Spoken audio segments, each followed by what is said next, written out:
Tema renungan firman Tuhan untuk renungan hari ini adalah rahmat Tuhan selalu baru bagi mereka yang merendahkan diri. Ayat Alkitab yang kita baca hari ini adalah dari Yesaya 33 ayat 1 sampai ayat 6 yang mencatat sebagai berikut. Celakalah engkau, hai perusak yang tidak dirusak sendiri, dan engkau, hai penggarong yang tidak digarong sendiri. Apabila engkau selesai merusak, engkau sendiri akan dirusak. Apabila engkau habis menggarong, engkau sendiri akan digarong. Tuhan, kasihanilah kami, Engkau kami nanti-nantikan. Lindungilah kami setiap pagi dengan tangan MU, ya, selamatkanlah kami di waktu kesesakan. Waktu mendengar suara gemuruh ketika engkau bangkit, larilah bangsa-bangsa dan bercerai-berailah suku-suku bangsa. Orang mengumpulkan jerahan seperti belalang pelahap menelan makanannya, mereka menyerbunya seperti serbuan kawanan belalang. Tuhan tinggi luhur, sebab Ia tinggal di tempat tinggi. Ia membuat Sion penuh keadilan dan kebenaran. Masa keamanan akan tiba bagimu, kekayaan yang menyelamatkan ialah hikmat dan pengetahuan, takut akan Tuhan, itulah harta benda Sion.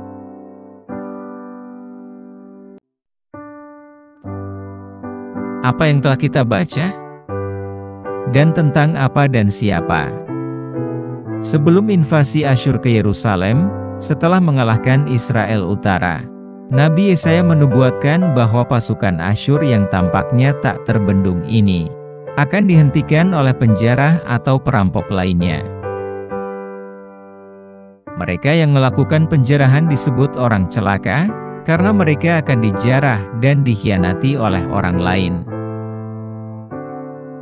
Perusak dan perampok akan juga diperlakukan secara curang oleh perusak dan perampok lainnya.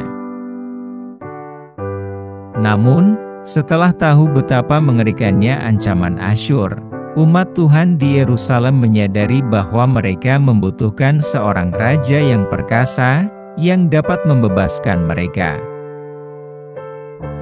Umat Tuhan tidak lagi berani mengandalkan diri sendiri, atau mengandalkan bangsa lain yang kuat, yaitu bangsa Mesir. Mereka menyadari bahwa sekarang, mereka hanya bisa mengandalkan Tuhan. Jadi mereka berteriak, "Ya Tuhan, kasihanilah kami." Oleh karena itu, mereka hanya bisa sabar menunggu Tuhan, dan memandang tangan Tuhan setiap pagi. Mereka percaya bahwa rahmat Tuhan selalu diperbaharui setiap pagi. Dalam kitab Ratapan 3 ayat 22 sampai dengan ayat 23, mereka menyatakan keyakinan mereka bahwa tak berkesudahan kasih setia Tuhan, tak habis-habisnya rahmat-Nya, selalu baru tiap pagi, besar kesetiaan MU. Umat Allah di Yerusalem memiliki pengharapan yang pasti di dalam Tuhan. Doa mereka dipenuhi dengan harapan yang indah. Mereka ingat bagaimana pada zaman nenek moyang mereka, jika Tuhan bangkit untuk berperang, maka bangsa-bangsa melarikan diri, dan suku-suku bangsa yang menjadi lawan mereka tercerai-berai. Oleh karena itu, ketika umat Tuhan di Yerusalem mengalami masa-masa sulit, mereka segera sadar dan merubah cara pandangnya untuk kembali kepada Tuhan. Ketika mereka merasa telah direndahkan oleh keadaan saat itu, maka mata mereka dapat melihat betapa tingginya keluhuran Tuhan.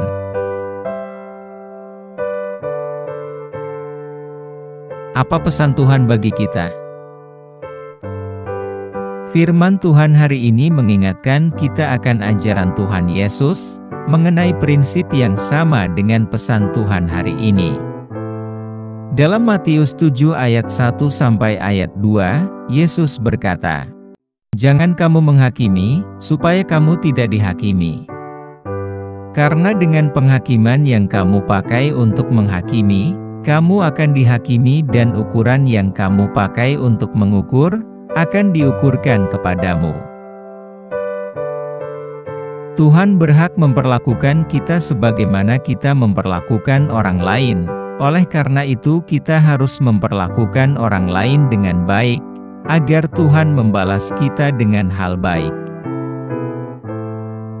Tuhan juga menyatakan bahwa Dia hadir saat kita mengalami kesulitan. Sama seperti umat Tuhan di Yerusalem, ketika kita mengalami kesulitan, kita bisa langsung datang kepada Tuhan, meminta pengampunan darinya, dan berseru meminta pertolongannya. Kita juga bersyukur karena seolah-olah Tuhan telah menjawab doa-doa kita, tentunya sesuai dengan waktu yang ditentukan oleh Tuhan sendiri.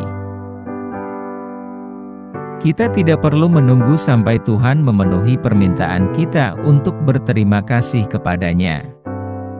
Kita dapat, dengan iman, bersyukur kepadanya, sebelum kita menerima jawaban yang mengabulkan permohonan kita.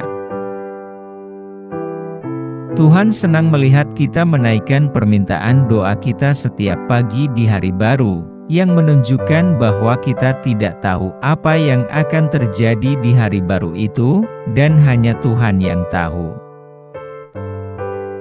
Dari renungan hari ini, kita juga belajar bahwa kita hanya bisa melihat kebesaran Tuhan ketika kita merasa kecil dan tidak berdaya.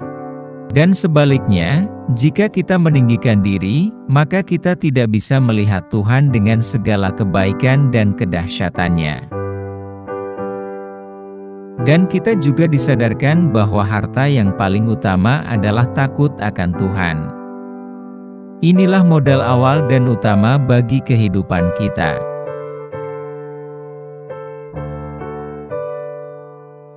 Apa yang harus kita terapkan dalam kehidupan kita? Kita tidak boleh menghakimi siapapun, agar kita sendiri tidak dihakimi. Karena dengan penilaian yang kita gunakan untuk menilai, begitulah kita akan dinilai, dan dengan standar yang sama yang kita gunakan untuk mengukur orang lain, itu akan diukur kembali kepada kita. Saat kita mengalami berbagai cobaan dan kesulitan, kita bisa datang ke hadapan Tuhan, merendahkan diri dan memohon pengampunan, perlindungan, dan pemulihan Tuhan. Kita harus memanjatkan doa dengan terlebih dahulu mengagungkan Tuhan, memohon rahmat-Nya yang selalu baru setiap pagi, dan penyertaan-Nya sepanjang hari yang baru, serta mengucap syukur kepada Tuhan, yang telah menjawab doa kita, sekalipun belum kita terima. Kita harus memulai hari baru dengan takut akan Tuhan. Doa hari ini. Tuhan Yesus, terima kasih untuk pelajaran yang kami dapat dari hubungan Tuhan dengan umat Israel. Mampukan kami untuk tidak menghakimi sesama kami, dan sebaliknya kami akan selalu melakukan hal baik dan positif kepada orang lain. Ajar kami untuk merendahkan diri, dan menyadari kebesaran Tuhan dan kedahsyatan Tuhan, sehingga musuh-musuh kami akan menjauh dari kami. Terima kasih untuk rahmat Tuhan yang selalu baru setiap pagi, sebagai motivasi hidup kami. Biarlah kami hidup untuk hari ini lagi dengan takut akan Tuhan. Kiranya kami pun selalu diperbaharui oleh rahmat Tuhan yang selalu baru setiap pagi. Dalam nama Tuhan Yesus, kami telah berdoa. Amin. Kiranya Tuhan menguatkan kita, dan kasih karunia Tuhan Yesus,